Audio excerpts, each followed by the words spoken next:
Hana kalimat yang dimuskan kenduri tepat 12 Rabiul Awal. Yang penting nawaitunya. Dino baru bayi. Tidak ada Rabi laut Rabu Abri. Kami rangkang apa jawaban keluarga. Kahoi turun buat namanya makanan. Afrika namanya itu mentakdirkan hari kelahiran Nabi yang bertepatan dua duka.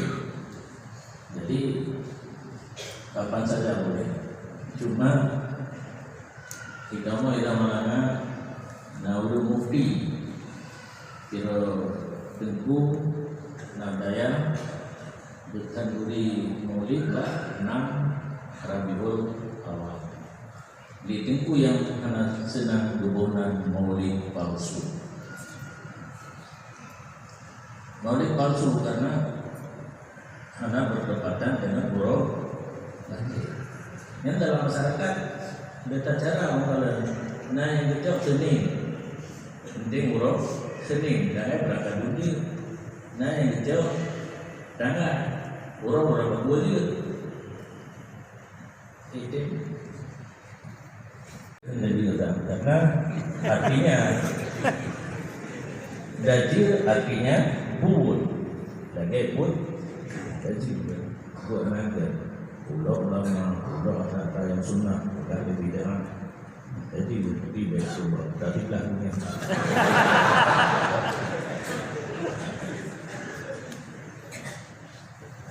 Selawat anak kabar. Lain model selawat. Kemudian bacaan Natal diperbolehkan anak taman dengan bacaan nasar tentang tajwidnya.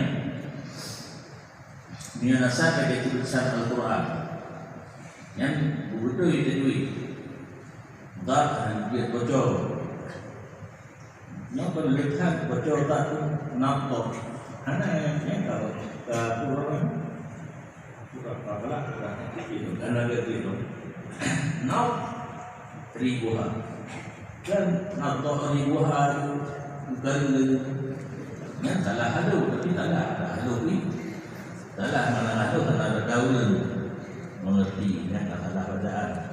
Tetapi di nazam syair yang nama di rumah yang nak didahului dia terberbeza.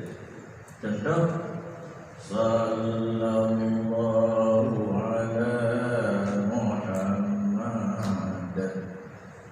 Anak ada itu minat.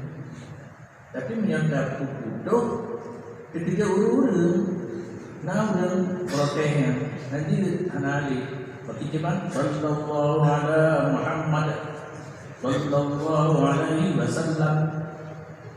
Baknya dengar semangat gunung macam Mudah pun malu. Tetapi terjadi mak di tempat yang mana mak dibolehkan, dimaafkan kalau pada syair. Jadi bacaan syair bersandi, syair dalahir dan sebagainya yang tajwid di pintu wujud. Yang baik imam Nabi Al-Quran.